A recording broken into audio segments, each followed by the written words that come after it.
Почитувани гледачи, добар ден и добродојавте во новото издание на емисијата Супер Звезда. Веднаш кај до мене се наоѓа еден мој стар добар пријател, господин Војо Иванов. Војче, добре ми дојде во Супер Звезда. Добре ве најдов. Звездите не ми се тука со мене денес, ама во секој случај да, ќе збориме за нив или работите кои што ми го одбележаа мојот живот. Ете така, почитувани гледачи, како што сите знаете, во овој серијал Супер Звезда им помага на дечињата во иднина да ја одберат токму онаа професија за која што најмногу ги бива и да го работат она што со многу љубов ќе го работат. Впрочем, затоа и јас поканувам луѓе кои што навистина го сакаат она што го работат. Еден од нив е Војо, така да Војо денеска се надевам ќе имаме убав, интересен и конструктивен разговор кој посебно ќе ги интересираат дечињата затоа што ти уште од мал ги засака и до ден денес живееш од твојата работа со животните. Никогаш мислам дека не планирав или не го замислував тоа како дете. Некако муабетон кај нас крушка под крушка паѓа, па кога имаш доктори во фамилија очекуваат да си доктор или кога имаш компјутерџи треба да си ти некаков програмер и некако така и во мојата фамилија. Некако моите очекуваат дека јас ќе продолжам со бизнисот или работата со која што тие ја работеа во својот живот и некако и така ме усмерија. Тоа беше некако барем во наше време некако мораше да детето продолжи по стапките на своите родители, да ги замени во својата кариера, некако да биде како надополнување на тоа што тие го сработиле, ама некако јас им прекосев на правилата и на традицијата. И да, моите афинитети за работа со природа и со животни уште од малечок веројатно си ги истакнав. Јас бев дете кога прибирав буквално се од улица.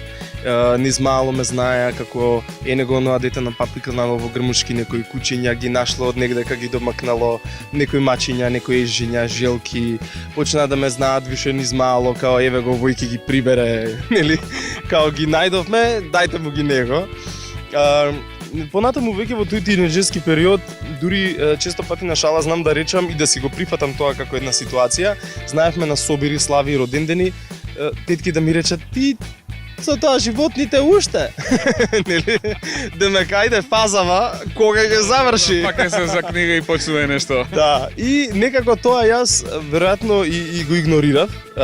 Веројатно и стоев цврсто во тој детски сон дека еден ден ќе живеам од тоа и дека професионално ќе се занимавам со ова, бидејќи не сакав со ништо поинаку да се занимавам. Да бидам искрен, бев едно дете така нерд, бубалица кај нас. И можеби одев цело време на училиште од оние нели што не сакаат многу да бегаат од барем во основно, сега ако ме слушаат од средно, тешко мене. Понатаму веќе во средно училиште, веќе почнав да работам во зоолошка градина тука во Скопје, волонтирав во зоолошката, во делот за терариумите, нели нормално, крокодили, змии и гуштери, мојата пасија цел живот. И така почна се, некако тогаш бев заприметен и од дел од новинарите, направија една-две стории на телевизија, понатаму веќе создадов, да речам, ајде, некаква атмосфера во тој јавен, да речам, ајде, живот, кој што да речам ми даде некаков спотлайт или некакво место во медиумите. Како дете кое беше фрик или беше различно од останатите, имаше, се сеќавам, еден надпис во весник во тоа време, као Могли детето од Тафталиџе, као некаков наслов и моите родители као леле како ќе се појавам на работа, шо ќе им објаснам на колегиве, шо чуваме све дома, како тргнам да кажам шо си кажал дека све ова имаме по дома. И некако, пак ќе речам, закоравен во таа идеја детска дека или верување во тој детски сон ме доведе до тоа што сум денес, во смисла да секој ден си го правам она што го сакам, ме прави среќен, значи дури она станување навечер некојаш за некакво прихранување на некое повредено животно, можеби бебе, ќе видите ли во делот приказната или во емисијата ќе протнеме една многу интересна приказна која баш подразбира една мака физичка. Ама сето тоа кога го правите од срце или кога ви е кејф тоа да го правите, ве прави да се чувствувате горд, битен или можеби среќен, останете на тоа и правете го тоа. Јас секогаш дури ви продолжив и да работам некаква мисија поврзана овој пат и со животните и со децата, каде ги мотивирам да ја сакаат природата, да ги сакаат и почитуваат животните, да не ги повредуваат, ама секогаш кога ќе намирисам некаква детска желба, онаква чиста и искрена, обавезно на родителите им давам целосна поддршка или можеби помош доколку е некаква информација или можеби препорака во прашање и како да го форсираат детето во таа насока. Благодарам, ова нека биде нашиот воведен разговор во оваа денешна емисија. Почитувани гледачи, се надевам дека уживате во овој разговор и еве учите убави, интересни и корисни информации, а поготово може да видите човек кој со многу љубов зборува токму за она што најмногу сака да го работи во животот. Затоа и денеска во со тебе правиме оваа емисија. Се враќаме во разговор со него, а вие почитувани гледачи бидете тука. Дајдете ни неколку минути за одмор. Пауза.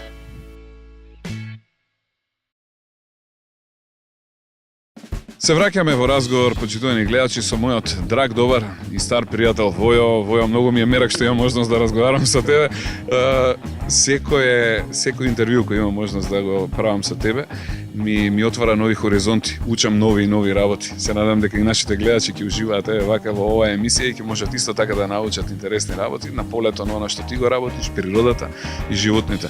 Кога беа твоите први професионални почетоци вака во овој вид на работа?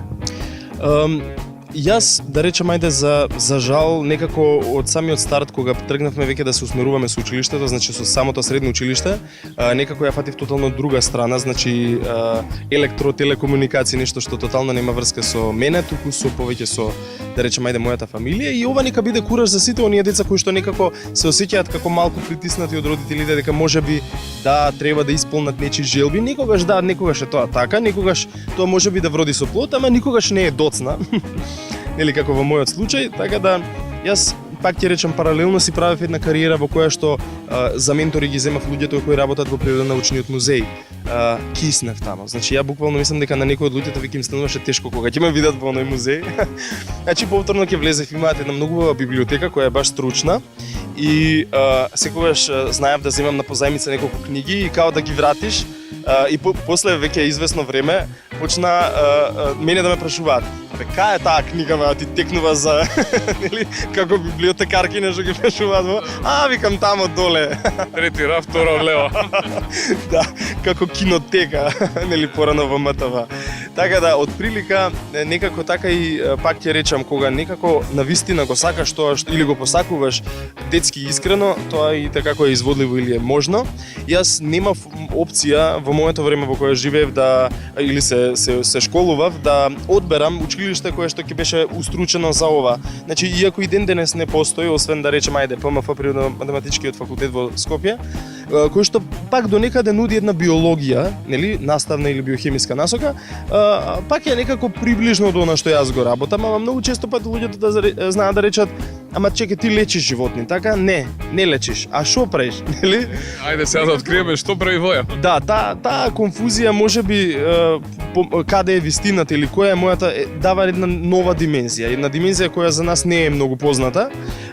Во светот луѓето кои се занимаваат со ова што јас го правам ги викаат луѓе што се занимаваат со conservation или заштита на животни, па дури и ова еден вид на PR или односно презентирање на природата пред медиумот е некаков вид на заштита, бидејќи вие во овој момент мотивирате некаква еколошка свест, емпатија, нешто што мислам дека кај нас, поготово во школството, не е застапено.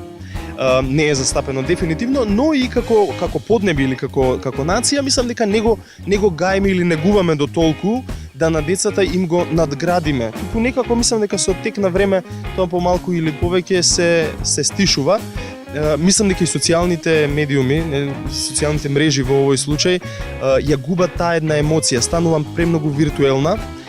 Иако нели лайк, шер, так и сето тоа за денешниве деца е супер популарно, ама праксата, она опиплива ситуација ја немаат. Се зезав на еден ивент, велам на дете: "Погали го животното", и он го гали вака, велам: не зумираш на таблет. Гали го со пуна шака или со пуна рака. Им фали реален контакт со животните, нешто што можеби пак ќе речем си го превземав како моја мисија и како цел да го пренесам на гледачите. Јас ти благодарам и за овој дел од нашиот разговор. Почитувани гледачи, останете одека во разговор со мојот денешен гостин. Се враќаме за неколку минути. Бидете тука.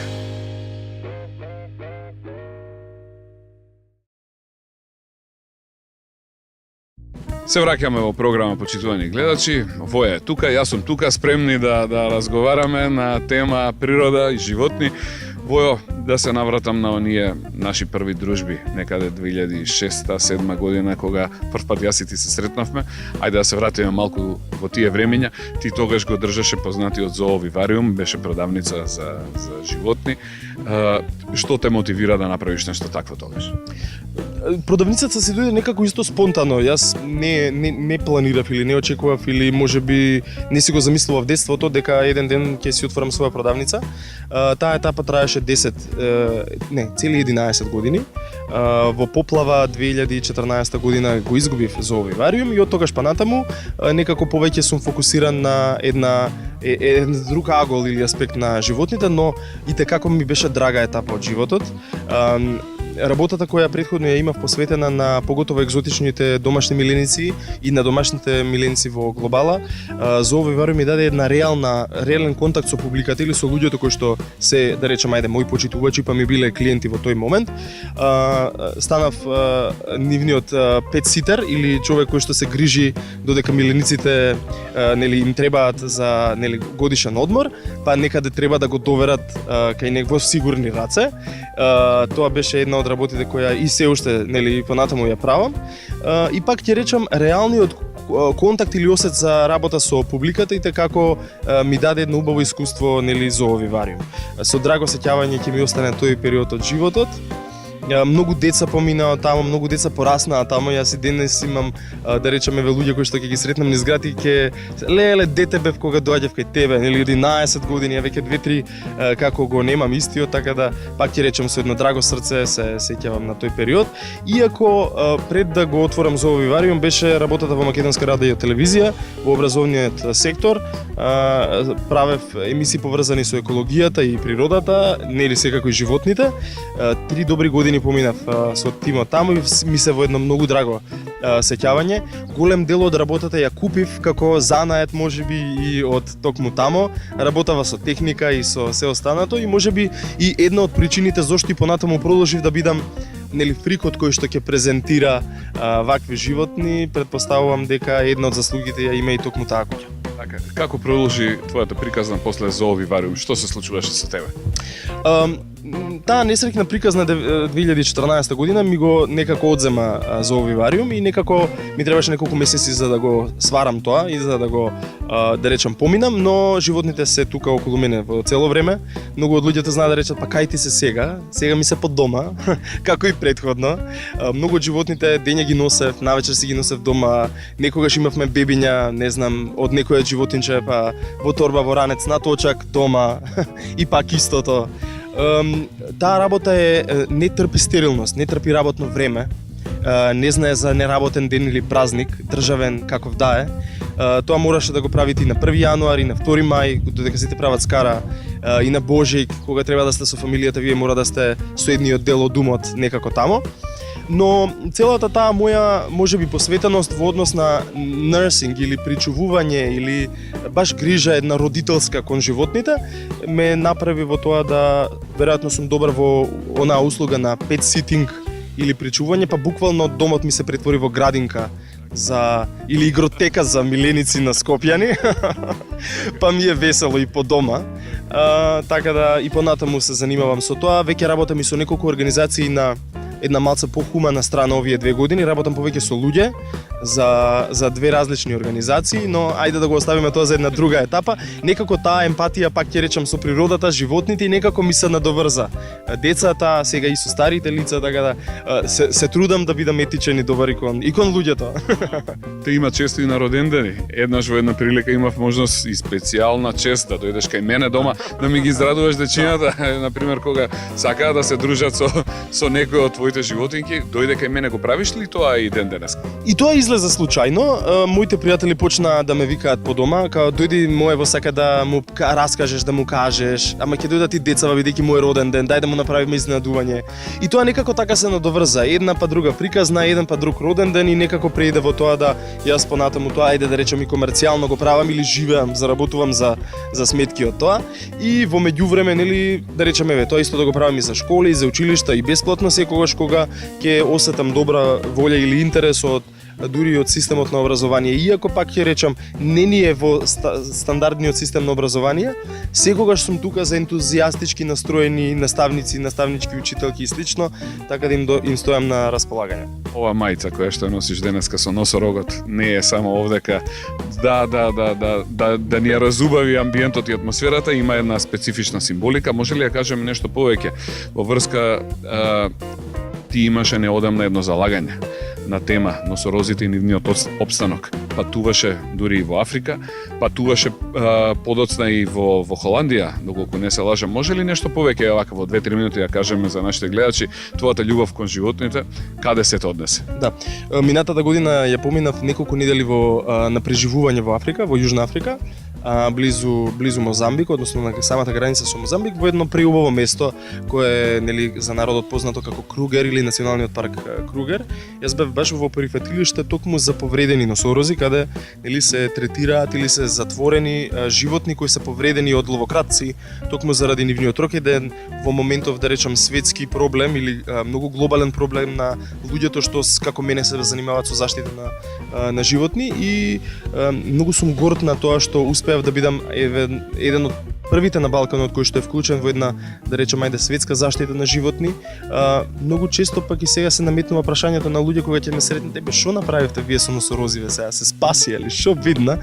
И некогаш знам на шала да го свртам муабетот, ама поентата е токму таа, да ние бидеме месенџер или да ја пренесеме пораката од прва рака и што повеќе луѓе ја сватат или ја слушнат пораката, тоа е подобро. Не дека моето присуство тамо ќе ги спаси носорозите, ама барем ако не друго, мојот круг на луѓе ќе ја дознаат вистинската приказна од прва рака, што всушност е и целта на ваков тип на програми. Убаво и за луѓе кои што сакаат да студираат биологија, па понатаму сакаат да се усовршат на темата природа и заштита, што е како добро искуство и пак ќе речам уникатна прилика да се занимавам со едно од редките животни во моментов на планетава. Голем дел од нив веќе се на работни исчезнување, се претпоставува дека до 2020 веќе ќе ги уништиме комплетно, значи сите животни или единки кои што ги поседуваме како нели живи на планетава ќе бидат во влаштество на луѓе или на национални паркови, што е малце трагично и жално, ама пак ќе речем горд сум што бев дел од еден таков проект. Таму направив и едно краткометражно филмче, неколку добри фотографии, 50 на кои што се надевам дека годинава конечно ќе склопам во некаква изложба за да пак ќе речем го презентирам тоа на публиката и тоа како ние како македонци можеме да влијаеме на тоа загадување што се случува тамо. Нели? Само како хинт ќе дадам дека секој ден ние купуваме авокадо, портокали, лимони, манго, нели, екзотични плодови кои што не растат тука, туку растат каде, некаде. Токму за тоа ви го зборувам во филмот и се надевам дека ќе имаме прилика за да го презентирам тоа на поголемата публика. Јас ти благодарам и за овој дел од разговорот. Се надевам дека уживате, почитувани гледачи, во ова што денеска имаме можност да го разговараме со мојот драг добар пријател Војо. Бидете тука, се враќаме со негов разговор за неколку минути. Пауза. Почитувани гледачи, се враќаме во програма, но веќе не сме сами со Војо, тука и Петре. Ајде сега да го представиме. Кој е Петре? Петре е случајно кај мене или погрешка е кај мене, се шегувам. Не е погрешка кај мене, намерно е кај мене, бидејќи претпоставувам дека целата таа, да речам, пропаганда која што со години ја терама, тоа е дека треба да се помага на дивите животни, на природата, да и се дава некаква поддршка кога е најнеопходно. Така некако и Петре залута кај мене, најден е во Кавадаречко, од една многу фина фамилија, пристојна, која понатаму реши да најде некој кој што тоа ќе го прави со повеќе, да речем, познавање, или бидејќи е сепак бебенце. Она беше навистина малечка кога ја најдовме, имаше се уште папачна врвца на својот стомак, што значи дека беше само неколку дена. И некако веќе извесно време живееме заедно. Се надевам дека ќе си го најде својот простор некаде во природата колку што е можно, иако нема да може да биде заедно со, да речам, дивите своји од истиот вид, иако нема да може да биде никогаш слободна, бидејќи со самото чување по дома со луѓе се прави еден импринт, значи ја правиме зависна од луѓе и при тоа и нема да се плаши за да бега утре од ловчи и слично. Така да токму заради тоа ја искористивме за да ни биде една сладка прилика, нели, за да ни ја разубави Ова емисија. Но и една од, да речам, моите мисии или работи беше токму и таа. Значи, без оглед дали е мала желка, повреден еж, срничка, отруен орел или слично, или можеби носорог од Африка. Нели, мојата, да речем, ајде пасија не бира, поентата ми е да колку што можеме помогнеме баш на дивите животни, на оние кои што не ги гледаме во секојдневието, а сепак некогаш имаат потреба од човечка асистенција. При крајот на нашата емисија сме сакам да те прашам едно многу интересно прашање, зошто дечињата треба да ги сакаат животните уште од мали? Мора да имаат емпатија со природата воопшто и со животните. Петре, ќе го спуштам. Ајде Петре сега нека ужива, нека одмори. Петре, бидејќи веќе полека го одвикнуваме од контакт со луѓе и ваквото држање во раци не му е баш природно, ама во секој случај децата се оние кои што не наследуваат. Виртуелниот свет или виртуелното време по мене им остава една дистанца со онаа природа и токму мојата мисија пак ќе речеме да ги потсетам или да им наметнам чувство дека сепак ние не сме тие последните на планетава и дека не завршува светот со нас и дека сепак треба да имаат едно чувство дека ви текнува како на кутиите за цигари, вели пушењето е штетно по здравјето. Јас би пишал и на луѓето, овие се штетни по околината И по планетата и по све. Цело време да си го има тоа во позадината на посвеста дека сепак ние правиме со секое движење една голема штета кон природата и да гледаме да наоѓаме како да се отчестиме за сите овие гревови што ги направивме на планетава со секое свое движење. Значи секој нека си го најде својот формат, дали ќе возите велосипед, дали ќе придонесувате во хумани акции со природата, со екологијата, дали нема да купувате одредени производи или слично. Едно е сигурно, децата треба да ги воспитаме да ја сакаат природата и животните, бидејќи сепак и ние сме и како голем дел од неа. Јас ти благодарам за ова наше денешно дружење. Сакам уште за крај, имаш ли некоја специјална порака вака да им дадеш на најмладите гледачи? За децава имам пораки постојано и некако тоа го фокусирам индивидуално, ама едно е сигурно, што и да сакаат, што и да посакаат да прават, мислам дека тие се на клише најискрените детски, ама вистина е така. Јас стварно пораснав со една детска желба дека ќе си го правам тоа што го сакам и го правам. Нели живеам тоа иако нема дефиниција што точно е. Јас го правам секој ден од мојот живот посветен на таа работа и затоа ќе речам, секое дете треба да верува во својот сон, дека еден ден сигурно ќе се исполни. Благодарам што беше денес мој гостин, имавме прекрасен разговор, уживав во времето минато со тебе.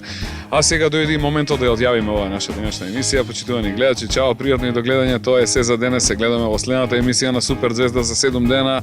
Од сега, а до тогаш слушајте ги мама, тато, сакајте ги животните и шетете што е можно повеќе во природа. Чао од мене и од мојот добар пријател Војо, се гледаме за 7 дена. Чао!